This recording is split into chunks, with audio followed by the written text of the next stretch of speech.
Hi there and welcome to the Explaining History videocast. It's been a while since I've uploaded one of these, but hey, it's exam time, so I thought it was about time I managed to create something new. Okay, so very quickly I'm going to talk about the things that are going to be most important to you if you're sitting an exam in the next week or two. Most of the AS exams are done, so we're into A2, and that means this is serious stuff. And that means that this podcast really is just about pulling yourself away from the average, the mediocre, the kinds of things that people do when they get C and D marks. It all starts with argument. This is what I talk about time and time again. It all starts with argument. That means that the first paragraph that you write has to clearly articulate the argument. The argument must respond to the question. So if you have a question about, I don't know, say who the most significant Tudor monarch was, or the reasons why the Nazis go from mass persecution to mass murder, you need to present essentially what you think. What you think needs to be based on some kind of empirical knowledge, some kind of understanding, some sort of basis. So this is where your revision comes in. You know, without that, you've got very little indeed. So it is all about the quality of your revision and the quality of your knowledge. If you are finding that you really don't understand something, you can always email me at info@explaininghistory.com. I will get back to you just as soon as I can.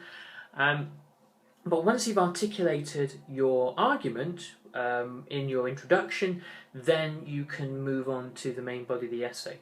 But just to go back to the argument, the way that I normally do it is to create something of an argument sandwich. You start off with a kind of a preamble, start off with a statement, start off with a something that's largely uncontroversial. You know, the idea that yes, between 1939 and 1945 there was a process known as the Holocaust. This is genocidal mass killing within, largely within Germany's occupied territories in the East. Okay, we know that. You're not even being asked about that. You're being asked, you know, why it occurred.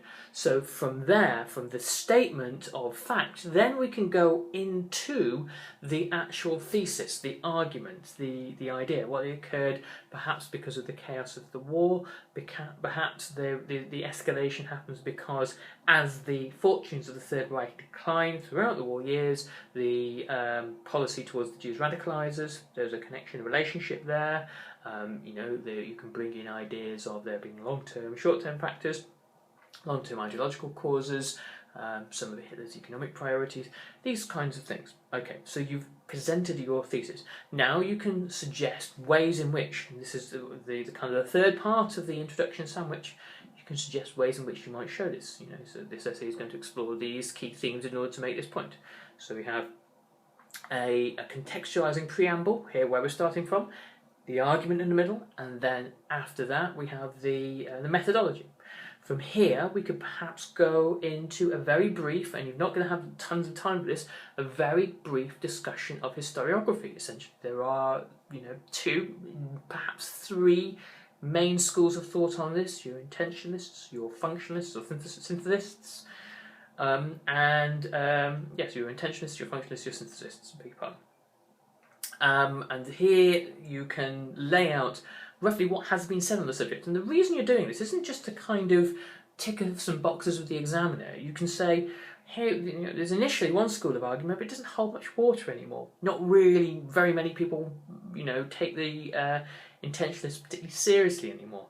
There's a lot more weight in the functionalist argument, and then people later on, like Ian Kershaw and Richard J. Evans, have presented a kind of a more synthesist picture later on, of which, and you might want to say that one of these pictures, and I'm not giving any hints here, but it is basically the synthesis one, is the one to go with that kind of combine, you know, the working towards the Führer model and that sort of thing.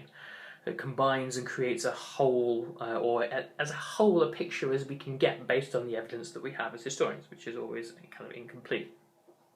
And from there, then you can start to go into your main paragraphs. You can start to talk about the evidence, the chunks of evidence that you've got. So you might want to talk about midway through the essay, let's say we're talking about the Wannsee conference. You can say, well, the Wannsee, you can talk about, you present some evidence. The Wannsee conference happens at this point for these reasons.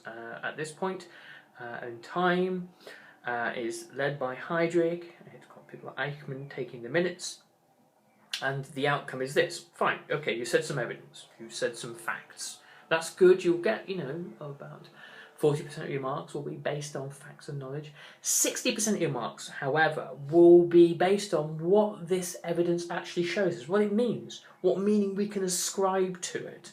So, well, the Wannsee conference is the beginning of the final solution, but it just interestingly happens months after everything starts to go terribly wrong with Operation Barbarossa. Is there a connection? Is there a relationship here? Is there a relationship between the fact that a final solution is decided and Barbarossa is faltering and going desperately badly wrong? And I'll tell you now, basically, I think yes, there was.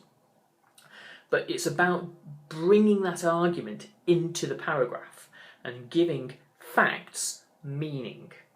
That's basically your job as a history student. You're not there to tell the story. You're not there to regurgitate knowledge. You're not there to ramble on and say interesting stuff and hope for the best. You're giving facts meaning. Okay? Burn that one into your brain, because you're giving facts meaning. And as you do that throughout your paragraphs, you'll find your theory emerging. And this is what you eventually draw out in the conclusion. And the conclusion essentially is you saying, well, what does this all show us?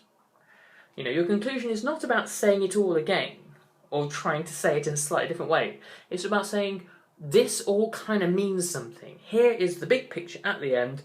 If we take a step back and we look at all the evidence, here is, on the grand scheme of things, what this all kind of means, shows, implies or suggests about the key topic that the question has raised. Okay, I hope you found that useful. There's more stuff on the Explaining History podcast, which I think is explaininghistory.podhoster.com.